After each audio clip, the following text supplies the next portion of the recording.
see. I can't see anymore. But you talked about some changes coming. I mean, just talk about it. It appeared as if you were calling players. What was the mindset behind changing things up, man? Were you calling the plays? Yeah, it was just let's try something a little different, right? And look, I know what I want to do. I know how I want to do it. Now, that being said, this is a collaborative effort now. I mean, I was taking input from John Morton that whole time and the other coaches. So, hey, man, what do you think here? Third down. All right, we get into this. 3rd and 7 plus, blah, blah, blah, blah, blah. All right, where are we at? Give me this. So this is all encompassing. Man, we all work together. Coaches did a hell of a job. But I just wanted to change it up a little bit. Let's just see if maybe a different play caller can maybe get us a little rhythm. That's all. And it honestly is nothing more than that. I know you're probably going to want to ask questions about, well, what about this, or I heard this. It's not that. This was a change. We made a change. It was good for today.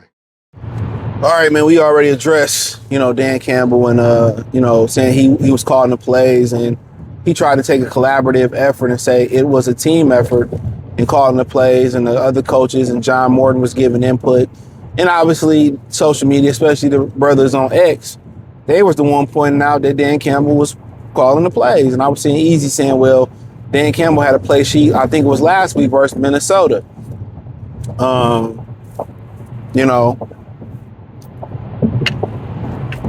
But apparently he confirmed that he was calling the plays with the input of John Morton and everybody else. And obviously most people expect for John Morton to be fired. Now, what's so funny about it is when it came to Anthony Lynn was calling the plays, he fired Anthony Lynn. Now, we don't know the situation with Anthony Lynn. Maybe Anthony Lynn like, hey, yo, if I can't call these plays, you might as well go ahead and get rid of me. And maybe that's what it was. But he ain't firing John Morton.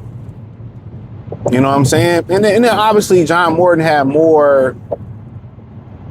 less experience than Anthony. Anthony Lynn was the head coach in this league. So that is true. So I just kind of find that a little bit suspicious about how they was, how they did Anthony Lynn, and they're keeping John Morton. And maybe this was temporary. Maybe he like, yo, John, this is how it's done. But can they go back to John Morton after this? I mean, shit. I mean, I see people go back and forth to quarterbacks. So, I mean, I really can't call it, whether they will or won't go back to John Morton. And obviously it was something missing with John Morton.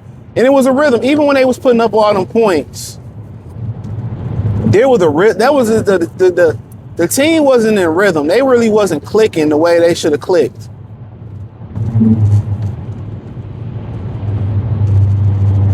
They really wasn't clicking the way they should have clicked.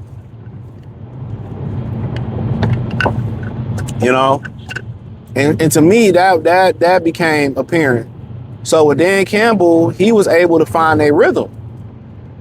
And they had a rhythm. It's kind of like, a dancer. You see dancers who don't, or people that try to dance who don't have no rhythm. And then, you have people who have rhythm. They just in rhythm. You know what I'm saying? That offense was they had a rhythm about it. It was a different pace. It was It was just, you know what I'm saying? So, I mean, honestly, as a head coach, you don't want to call plays.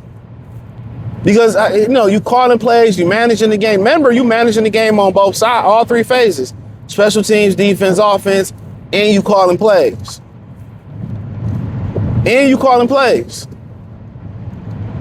So think about that for a minute.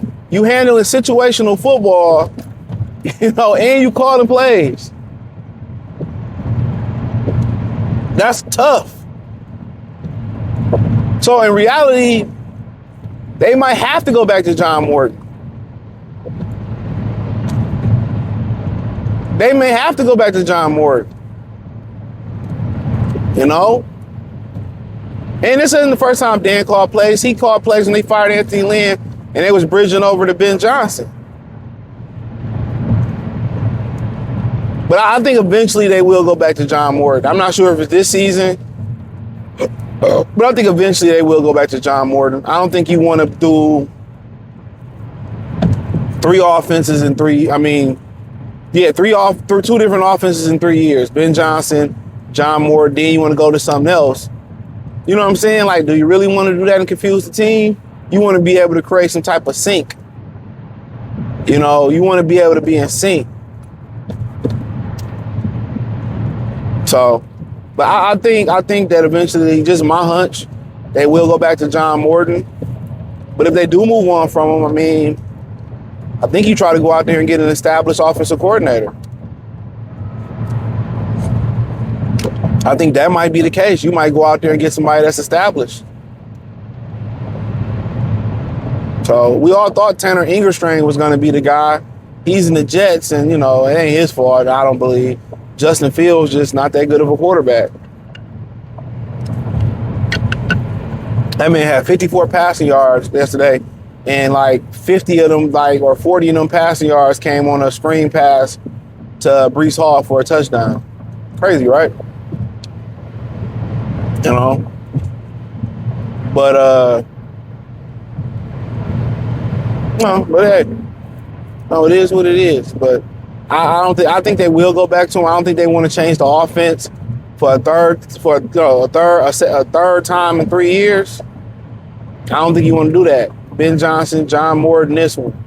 And maybe they have somebody on the staff that's, you know, they can step in, that they ready to prepare to step in. But as of right now, as a head coach, you don't want that responsibility for real.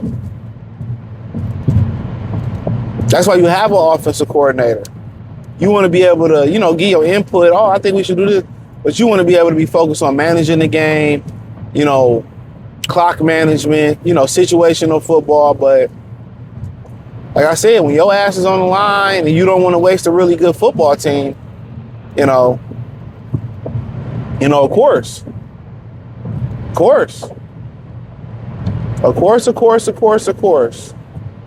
you're going to get in there. You're going to save your own bacon. So, you know, for John Morton, hopefully, you know, his sake, you know, he get a second chance. And, you know, I heard a lot of people on Twitter, don't let him touch the offense again. Got to understand, the first time we do things as humans, the first time we do things, they're not going to be perfect. Sometimes it's a learning curve. You're not going to just get an offensive coordinator and, you know, he's going to be great. Sometimes you got to bump your head a little bit. You know? Sometimes you got to bump your head. You know, sometimes you just got to bump your head. And you may learn from this and see what the offense look like for a few weeks. And be like, okay, I understand the assignment. Did you notice yesterday they hit Khalif Raymond a lot? That means what they seen on film was Khalif Raymond getting open. And they trying to force the ball to this guy, that guy. And it's not, oh, let's just get the ball to the people that's open. That's when golf is best. And when golf is just spreading the ball around. And they running the ball. You know? And like I said, all season, they haven't had that rhythm. That's what's been scary. Even though they put up points, they haven't had a rhythm. And that just lets you know, Dan Campbell ain't just a rah-rah guy. He's a football guy. I think people underestimate that. He's a football guy. Look at the way he's, you know, the way he calling these plays, bro. Even with Ben Johnson, he probably held Ben Johnson's hand into play calling. So, you know, this dude played in the league for a number of years. He know what an offense is supposed to look like. You got to remember too, a tight end is a part of, like, in today's football, 3 units. They're part of the running backs, they're part of the offensive line, and they're part of the goddamn wide receivers. You know?